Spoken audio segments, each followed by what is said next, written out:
recordar que más de la mitad de los casos confirmados en este momento en Andalucía son adultos.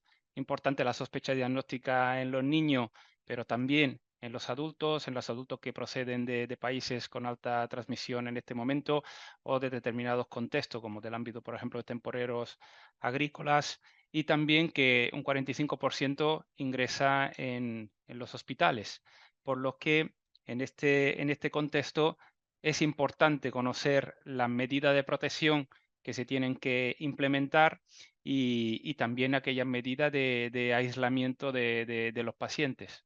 Y para ello, pues pasamos a las siguientes ponencias, por lo que contamos con Blanca O'Donnell Cortés, que es facultativa especialista de área de medicina preventiva y salud pública del Hospital Virgen de la Victoria de Málaga. Adelante, Blanca. Muchas gracias. Bueno, no sé si estáis viendo mi pantalla. Buenos días a todos. Muchas gracias a todos los que estáis conectados. Si me confirmáis si se ve bien, continúo. Sí, correctamente, se ve bien.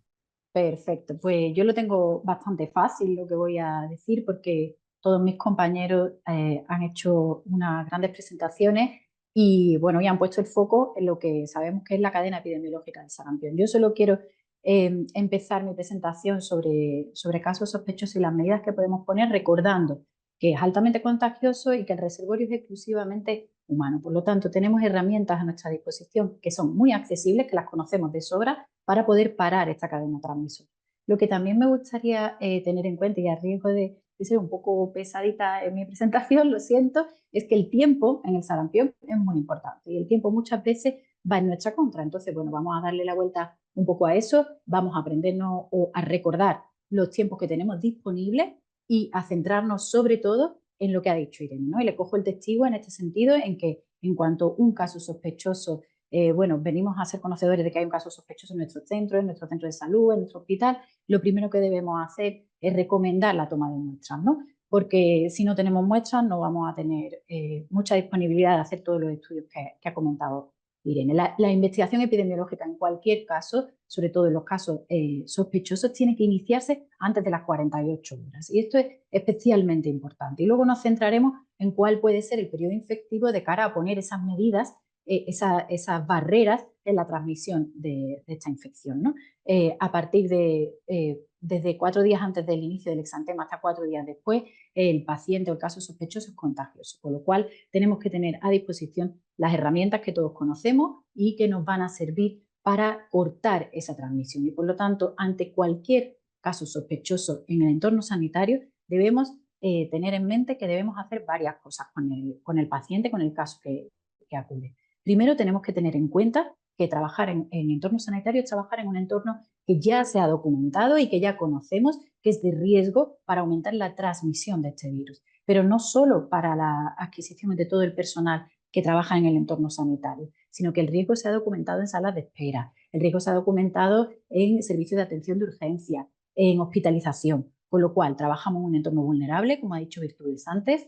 Por lo tanto, tenemos que tener en la cabeza que nuestra prioridad debe ser interrumpir la cadena en el entorno en el que estamos trabajando, ¿no? Y para eso la recomendación más importante es al paciente administrarle lo antes posible una mascarilla quirúrgica e intentar ubicarlo en una zona aislada y aireada y con la puerta cerrada. Eso está muy bien en la teoría, pero bueno, todos sabemos que en nuestro centro lo que debemos hacer es intentar tener circuitos de atención diferenciados para estos pacientes, porque de esa manera minimizaremos la exposición a los pacientes, a los acompañantes de otros pacientes y al personal que trabaja en el entorno sanitario.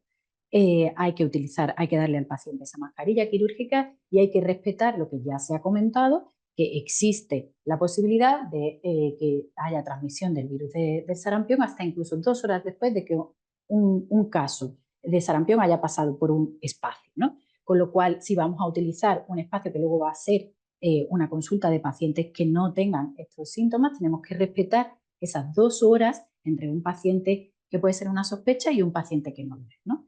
Por supuesto, si ingresa, si tiene criterios de ingreso, va a ingresar con precauciones aéreas, precauciones ampliadas aéreas. Y esto se va a mantener hasta 4 días después de la aparición del exantema o, en el caso de que tratemos a pacientes con inmunosupresión se va a mantener durante toda la duración de la enfermedad. Es un poquito más amplio esos tiempos de transmisión, ¿no?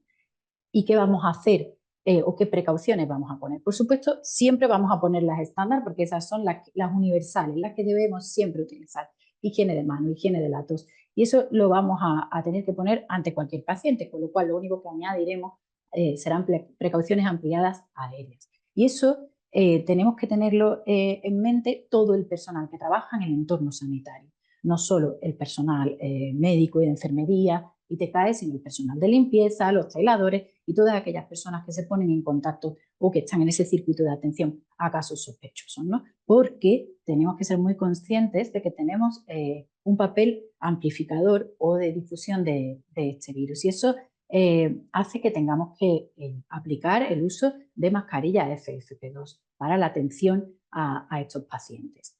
Y eso va a ser independiente del antecedente de vacunación o de enfermedad que tengamos. Las precauciones siempre se van a utilizar, ¿de acuerdo? Porque ya también se ha comentado, así que mi parte, como os decía, es muy sencilla porque todo el mundo ya ha hablado un poco de todo, es que existe, bueno, pues la posibilidad de adquisición de un sarampión modificado incluso en personas con 2 dosis administradas correctamente de vacuna, ¿no? Son cuadros clínicos más complejos porque son menos llamativos y, bueno, pues también invitar a que ante cualquier sospecha de sarampión modificado también haya pues esa toma de muestras y demás para poder identificar bien este tipo de casos, ¿no?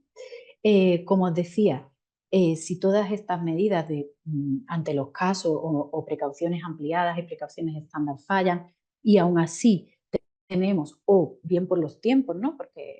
Porque los casos hayan estado en entorno sanitario en un momento en el que no se sospechó que podían tener sarampión, por supuesto tenemos las herramientas de las que luego más adelante va a hablar David, ¿no? Que son la vacuna o la inmunoglobulina a aquellos expuestos que sean susceptibles. Y eso también tiene sus tiempos, ¿no? Sus tiempos de valoración y de administración. Por lo tanto, a riesgo de parecer el conejo de la película Alicia en el País de las Maravillas, ¿no? Cuidado que podemos estar llegando tarde o muy tarde, ¿no? Y en este caso sí que había hablado con mi compañero que viene después sobre comentar cómo, bueno, pues cómo abordar un caso sospechoso en el entorno hospitalario, en el entorno sanitario, ¿no? Y nosotros en concreto, a mitad de febrero tuvimos un caso en un compañero que era, bueno, que es enfermero de nuestras urgencias y que, bueno, pues aparece después de unas pocas horas de haber iniciado un exantema. En principio, pues bueno, como el personal del hospital o personal de la casa, como llamamos nosotros, bueno, pues acude a su centro una vez que se ve con el exantema a ver qué es lo que le ha pasado. Bueno, en principio se pensó que había sido una reacción a la toma de una dosis de ciprofloxacino que él había tomado en casa y tal, y hasta que el residente de dermatología no le exploró la boca pues, y vio su mancha de Koplik, pues en principio no había gran sospecha de sarampión, ¿no? Importante, lo primero, en cuanto nos llaman, solicitamos las muestras, como digo, ahí voy a ser muy insistente, solicitamos muestras de serología, de orina y de exudado e iniciamos toda la cascada de declaración y de contacto. En este caso era fuera de horario, con lo cual tuvimos que contactar con Epiprovincial y bueno, empezamos a mirar este periodo de incubación y este periodo infectivo. Pero donde nos vamos a centrar en las primeras preguntas que le hacemos a este compañero es sobre todo en las personas que han podido estar, porque lo que queremos es identificar rápidamente gente susceptible y que haya podido estar expuesta en el periodo de contagiosidad del caso, ¿no? En nuestro caso, bueno, pues como era trabajador sanitario, había estado trabajando en el día -2, -3, -4, ¿no? Durante un turno de noche. En ese mismo turno había estado con síntomas, con fiebre y se había encontrado mal y bueno, pues había estado trabajando en el área de observación de urgencias de nuestro centro.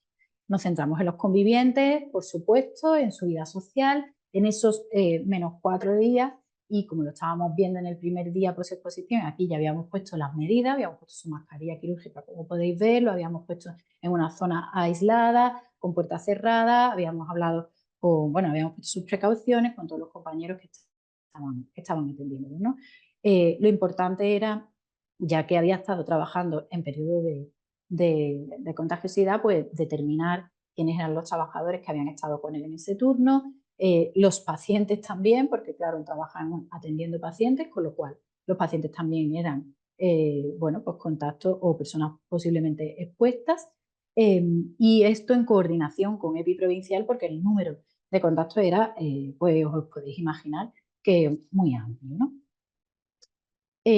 Por supuesto, cuando uno se enfrenta a este tipo de encuestas, como después hablará Diego, hay que, aparte de lo principal, ¿no? Identificar quién puede ser de los expuestos susceptibles, identificar o registrar dónde ha podido ser, pues dónde ha podido tener el contagio, preguntar por viajes en los últimos 23 días, preguntar por eventos sociales importantes, si ha acudido, bueno, pues a algún concierto, algún partido, ¿vale? Y, por supuesto, en nuestro caso, identificar todos los turnos de trabajo que había tenido en los días previos, ¿no? Realmente nuestra prioridad, y yo creo que la prioridad de todos nosotros cuando nos enfrentamos a un caso sospechoso, es intentar no tener ningún caso secundario en los próximos 23 días. Eso es fácil de decir, pero bueno, hay que centrar los esfuerzos en parar esa transmisión dentro del entorno sanitario, evitar tener casos secundarios en otros profesionales que han compartido turno de trabajo con él, en otros pacientes que aún teníamos ingresados, pues, porque claro, hay que intentar evitar la transmisión en todo el entorno, ¿no? Y los tiempos, como vuelvo a decir, los tiempos son los que son, están escritos en todos los protocolos, y otra prioridad que teníamos era trasladar a todos nuestros compañeros que habían estado en contacto con él durante ese último turno de trabajo, explicarle bien los síntomas y darle recomendación a todos los que habían podido estar expuestos. Bueno, en esta búsqueda 5 minutos, bueno, Blanca.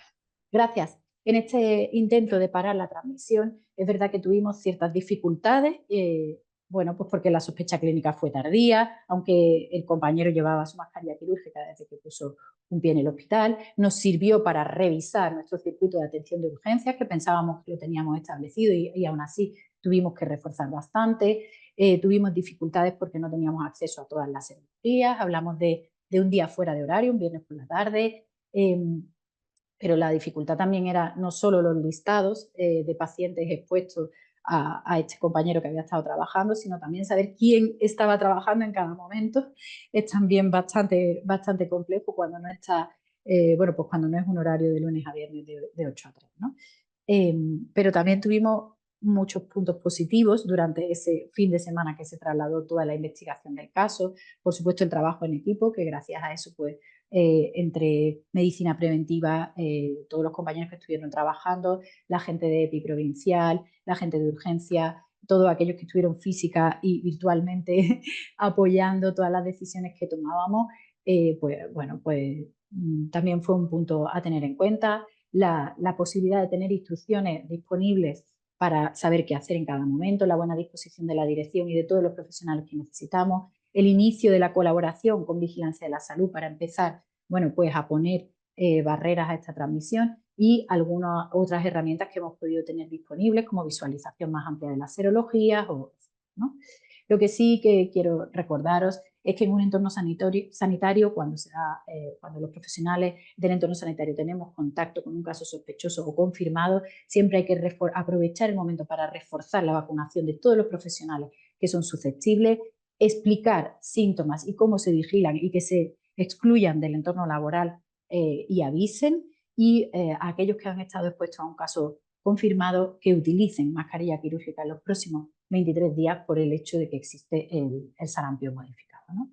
Y bueno, espero no haber corrido mucho. Muchísimas gracias y ya doy paso a mi compañero. Muchas gracias, Blanca. Muchas gracias por recordarnos que el tiempo es fundamental.